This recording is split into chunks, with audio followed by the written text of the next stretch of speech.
दोस्तों अब तक हमने देखा मीरा बहुत सारे सबूत देती है, वो उसी की वाइफ है। लेकिन वेद इतने सारे सबूत देखने के बाद भी नहीं मान रहा होता ये उसी की वाइफ है। और वो साबित करने के लिए वो उसकी वाइफ नहीं है, वो अपनी बेटी और मीरा के बाल ले जाकर ऑफिसर को देता है उनका डीएनए निकालने के लिए। तो क्या अब साबित हो जाएगा वो लेडी इसकी वाइफ है या नहीं, और इसे हटकर भी कुछ और है? चलो देखते हैं। दोस्तों हम देखते हैं मीरा वेद को कुछ मेडिसिन देती है उसे खाने के लिए। जो देखकर वो उसे पूछता है तुम मुझे किस बात की मेडिसिन दे रही हो? तो वो कहती है तुमने 2 दिन से मेडिसिन नहीं लिया तो तुम्हारा ये हाल है। जो सुनकर वो शॉक हो जाता है और उससे कहता है मैं कोई भी मेडिसिन नहीं लेता। तो वो कहती है शायद तुम भूल रहे हो, तुम्हारे पिछले 2 साल से मेडिसिन चालू है। दरअसल तुम्हें पागलपन के दौरे पड़ते हैं और तुम गुस्से में चीजें तोड़ने और फोड़ने लगते हो। जो सुनकर उसे बहुत गुस्सा आता है तो वो उसे मारने के लिए जाता है। तभी यहाँ पर आदित्य आकर उसे रोक लेती है और वो भी उसे बताती है सच में पिछले 2 साल से तुम्हारे मेडिसिन चालू है। मगर यहाँ पर वेद को लगता है उसे कोई प्रॉब्लम नहीं है और वो कोई भी मेडिसिन नहीं लेता।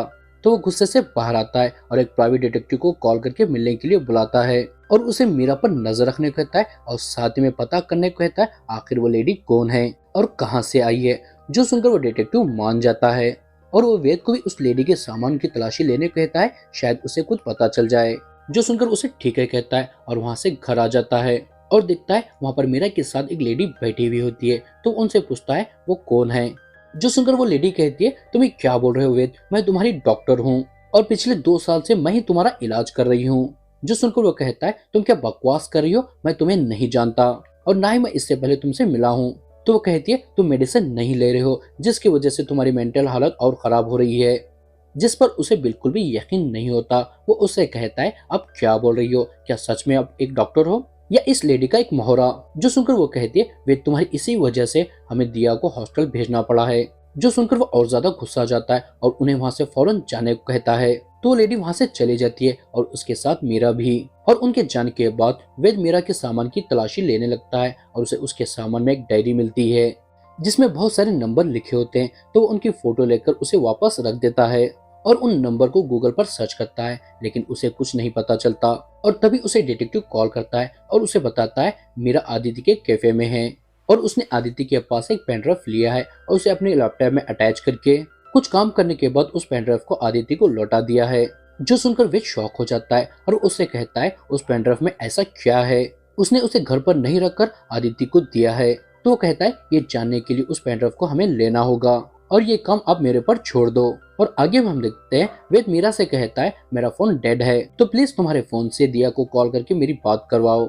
जो सुनकर वो पहले तो घबरा जाती है लेकिन वो कॉल कर देती है। इसके बाद वेद दिया से बात करते हुए अपने लैपटॉप के पास जाता है और मीरा के व्हाट्सएप को स्कैन करके अपने पीसी में डाल लेता है और उसकी चैटिंग पढ़ने लगता है। और इसके बाद वो डिटेक्टिव को कॉल करके बताता है आज वो फिर से आदित्य के कैफे जाने वाली है।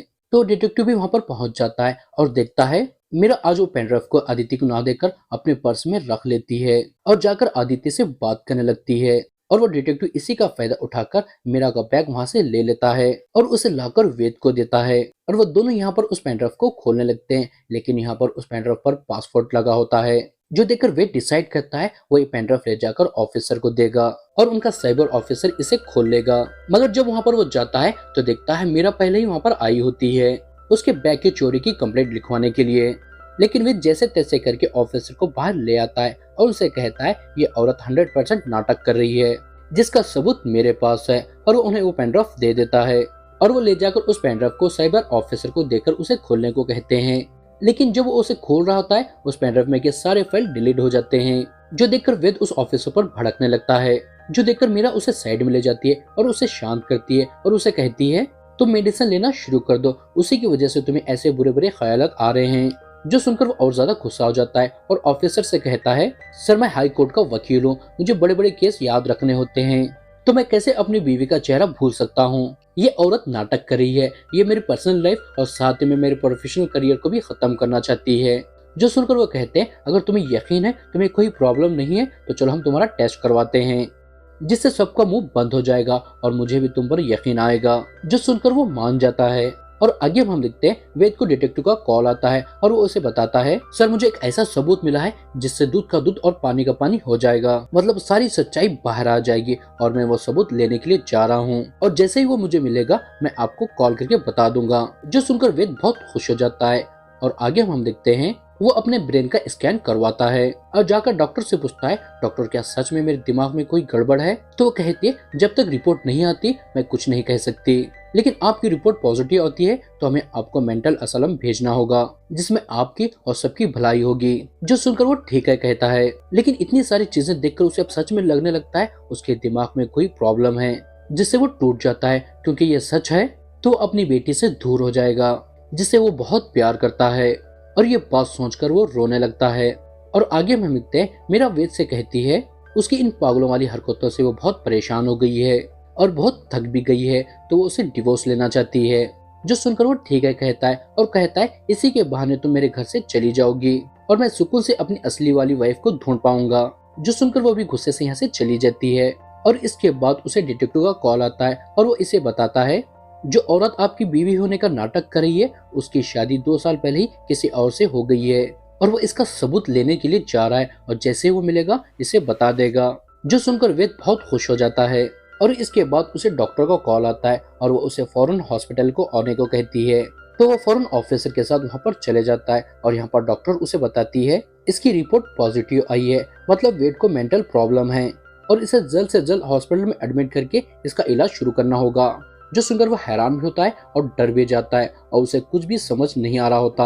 और इसके बाद हम देखते हैं मीरा का वकील इसके पास आता है डिवोर्स के पेपर लेकर, जिसमें सब कुछ सही होता है, लेकिन इसमें लिखा होता है दिया की फुल कस्टडी मीरा को मिलेगी और उसे दिया से हफ्ते में एक ही बार मिलने को मिलेगा, जिससे उसे बहुत गुस्सा आता है और वो वकील से कहता है दिया मेरी बेटी है, मेरा खून है, मुझे मना करने वाली वो कौन होती है। इसके बाद वो गुस्से से वकील को वहाँ से भगा देता है और खुद भी यहाँ से दिया के हॉस्टल जाता है, जहाँ पर उसे पता चलता है इससे पहले ही मीरा आकर यहाँ से दिया को लेकर चली गई है। जो सुनकर वो चौंक जाता है और सीधे घर आकर मीरा को गुस्सा करने लगता है। तो वो उसे रोकती है और उससे कहती है तुम्हारी मेंटल हालत की वजह से हम तुम्हारे साथ नहीं रह सकते और ये कोर्ट भी अलाउ नहीं करेगा। तो वो दिया को लेकर दूसरे देश जा रही है। जो सुनकर वो कहता है तुम कौन होती हो मुझे मेरी बेटी से अलग करने वाली? तो कहती है मैं उसकी माँ हूँ, मैंने उसे 9 महीने और 3 दिन अपने पेट में रखा है। जो सुनकर उसकी बोलती बंद हो जाती है और वो जाकर दिया से ही पूछता है वो किसके साथ रहना चाहती है। जो सुनकर वो सीधे मीरा के पास जाती है और कहती है मुझे माँ के पास रहना है। जो सुनकर उसे बहुत गुस्सा आता है और वहाँ की चीजें तोड़ने लगता है और उन दोनों को एक कमरे में बंद कर देता है और डिटेक्टिव को कॉल करने लगता है, मगर उसका कॉल नहीं लग रहा होता। और इधर मीरा बहुत डर जाती है तो ऑफिसर को कॉल करके यहाँ पर जल्दी आने को कहती है। जो सुनकर ऑफिसर फौरन यहाँ पर आ जाते हैं और उसे अरेस्ट करके पुलिस स्टेशन ले जाते हैं और उससे कहते हैं हमें तुम्हें जेल में बंद करना होगा तुम्हारी वाइफ के ऊपर हाथ उठाने के क्राइम में। मगर यहाँ पर फिर से वेद उन्हें कहने लगता है सर वो औरत झूठी है और वो फ्रॉड है और वो मेरी बेटी को मुझसे दूर करना चाहती है और मेरे पास एक दमदार एविडेंस भी है जो वो डिटेक्टिव किसी भी वक्त लाता होगा। जो सुनकर वो उसे बताते हैं वो डिटेक्टिव कल रात से गायब है, उसका भाई उसकी मिसिंग रिपोर्ट लिखाने के लिए आया था। जो सुनकर वो चौंक जाता है और यहाँ पर अब पूरी तरह से वो टूट जाता है और आखिरकार अपना मुंह खोलता है और ऑफिसर को बताता है वो औरत मेरी बीवी नहीं है और वो हो भी नहीं सकती क्योंकि मेरी बीवी मीरा मर चुकी है। और यहाँ पर वेद एक्सेप्ट करता है मीरा का खून उसी के हाथों से हुआ है और उन्हें बताता है जब उस रात वो मुंबई से वापस आया था तब मीरा मेरे बर्थडे को सेलिब्रेट करने के लिए पूरे घर को सजाई हुई थी और वो बहुत खुश भी थी और उसका मूड भी बहुत अच्छा था। तो मैंने उससे कहा मैंने बहुत सारे स्कूल देखे हैं तो हम दिया को हॉस्टल से निकालकर यहीं पर के एक स्कूल में एडमिशन कर देंगे जिससे वो हमेशा हमारे साथ ही रहेगी। जो सुनकर उसे बहुत गुस्सा आता है तो वो चीजों को तोड़ने और फोड़ने लगती है। दरअसल मीरा को मेंटली प्रॉब्लम है और वो गुस्से में चीजों को तोड़ने और फोड़ने लगती है और वो इस वजह से ही नहीं चाहती थी दिया इनके साथ रहे और अपनी माँ को ऐसी हालत में देखे। और यहाँ पर मीरा इतने गुस्से में आ जाती है वो एक चाकू लेकर वेद की तरफ बढ़ने लगती है तो उसे रोकने के चक्कर में धक्का दे देता है जिससे मीरा का सर टेबल से टकरा जाता है और वो वहीं पर मारी जाती है। और यहाँ पर वो सोच भी रहा होता है पुलिस को कॉल करके बता दे, लेकिन तभी उसे दिया का कॉल आता है तो वहाँ से अपनी बेटी के पास जाता है और वापस आकर मीरा को एक जगह ले जाकर दफना देता है। और कहानी प्रेजेंट में आती है। वेद पुलिस को बताता है मेरे से अनजाने में बहुत बड़ी गड़बड़ हो गई है, लेकिन मैं इसकी सजा अपनी बेटी को नहीं देना चाहता था क्योंकि अगर मैं जेल चला जाऊंगा तो मेरी बेटी अनाथ हो जाएगी, इसलिए मैं अपना जुर्म छुपाने के लिए आपके पास आया था मीरा की मिसिंग रिपोर्ट लिखवाने के लिए, क्योंकि मैं लीगल वे से सब हिसाब लगा लिया था। अगर मेरे पर पुलिस को शक होता है तो वो भी मुझे कुछ नहीं कर सकती जब तक उन्हें मीरा की लाश नहीं मिलती और एविडेंस नहीं होने की वजह से पुलिस को मुझे छोड़ना पड़ता। और सब कुछ सही चल रहा था, लेकिन पता नहीं ये औरत कहाँ से आ गई मेरी जिंदगी बर्बाद करने के लिए। जो सुनकर ऑफिसर उसे कहते हैं आप इस बात का क्रेडिट मुझे दे सकते हैं। और यहाँ पर एक बहुत बड़ा ट्विस्ट आता है। जैसे ये नकली मेरा एक ऑफिसर होती है और ये आदित्य की बेस्ट फ्रेंड भी होती है। और अमोल ऑफिसर बताते हैं हमें मीरा की कार दूसरे ही दिन मिल गई थी, और जब हमने मीरा के फोन को ट्रेस किया तो हमें पता चला उसका फोन दिया के हॉस्टल गया था, जबकि मीरा वहाँ पर गई ही नहीं थी। तभी से हमारा शक तुम्हारे ऊपर था। तुमने जरूर कुछ कांड किया है और उसे छुपाने की कोशिश कर रहे हो। जो सुनकर वो उनसे कहता है सर ऐसा है तो आप पहले ही मुझे सस्पेक्ट बनाकर ये सब जान सकते थे, तो आपने ऐसा क्यों किया? तो ऑफिसर कहते तुम इतने सीधे कहाँ हो, हमें तुम्हारे मुंह से सच निकालने के लिए उंगली टेढ़ी करनी पड़ी और हमने ये सब प्लान बनाया। जैसे हमने सबसे पहले तुम्हें लाश की पहचान करने के लिए मुंबई भेजा, और जैसे ही तुम मुंबई चले गए हम तीनों ने मिलकर ये सब सेटअप किया। जैसे वो मिसिंग रिपोर्ट, वॉल पर के फोटोज और यहाँ तक कि तुम्हारी शादी के फोटोज को भी बदल दिया। और आदित्य ने मीरा की छोटी छोटी बात हमारे ऑफिसर को बताया और इसके बाद हमने सबको अपनी तरफ कर लिया।